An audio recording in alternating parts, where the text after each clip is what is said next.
How's it going, everyone? It's time once again for a weekly watch list. What this is my favorite setups, the exact levels, and my game plan going into the next week. But before we get started, be sure to subscribe to my channel, click that thumbs up button, click that bell icon so you do not miss out on any of my upcoming videos.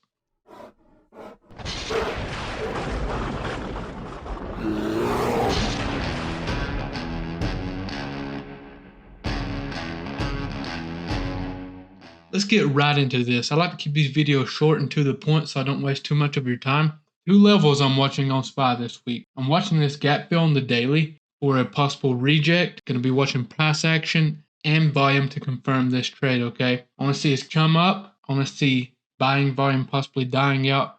I want to see more sellers coming into the market. If you use Bookmap, you can look for some sellers in the area based off ES or whatever you watch. I'm going to look for a reject there for puts, or if we pull on down to this 425.4 area, this is more of an area. So we could bounce at 425 to 425.48. I'm going to looking to be taking calls there. Keep in mind, if you only trade futures, you can trade ES based off these levels, okay? I do it all the time. I mix it up. Sometimes I trade options, sometimes I trade futures. Either one will work. You can trade SPY, SPX, and ES together based off each other's levels. Okay, here are my SPX levels for the upcoming week. Basically the same. I did add in one new one. The levels are still relevant. They've been, really holding up well. The main reason I keep SPX levels is to let it guide my SPY and ES trades. I feel like these support and resistance levels, even when price action is a little bit, crazy on SPY, ES, the market will still respect these big support and resistance levels / areas of confluence on SPX. And it's really basic trading. So be sure you're watching these levels before entering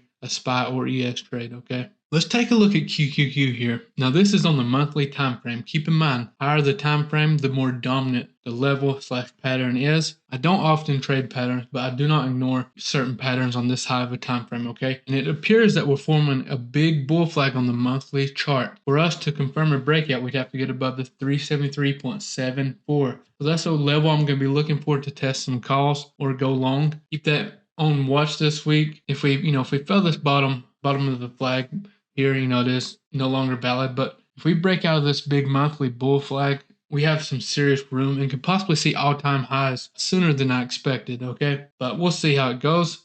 This is just my opinion, my thoughts on the technical analysis. Now let's take a look at Walmart right here on the hourly time frame.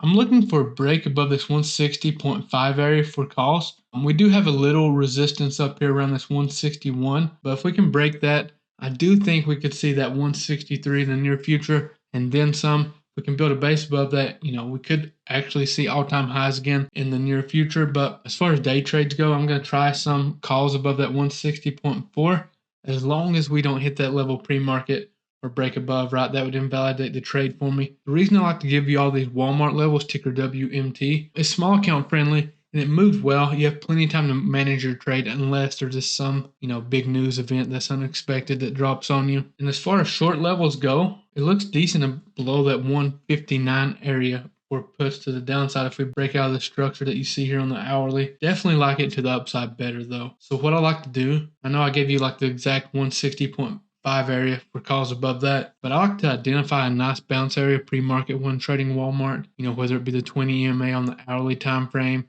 a nice support, looking for it to pull back, pick up some orders there for the bounce. That's how I like to enter Walmart rather than trying to take the initial breakout trade as you see here. So if you want to kind of take more of a sniper entry, pull it up pre-market, identify proper bounce level, and wait for confirmation in that area. And that's all I have for this week. The levels look good. What's important is to follow our plan, right? That's where a lot of us fall short. A lot of people fall short. We create these plans. I go live every single morning on Instagram for you all. And we create our plan, get our levels ready, and then we just simply don't execute. We don't follow that simple plan. We have a system, we just got to follow it, right? And we got to practice proper risk management. Can't be letting our losing trades run, right? We got to cut them, move on to the next A+ setup, and we got to let our winning trade run to our price target. And that's all I have for this video. I appreciate you all for watching, and I'll see you next time.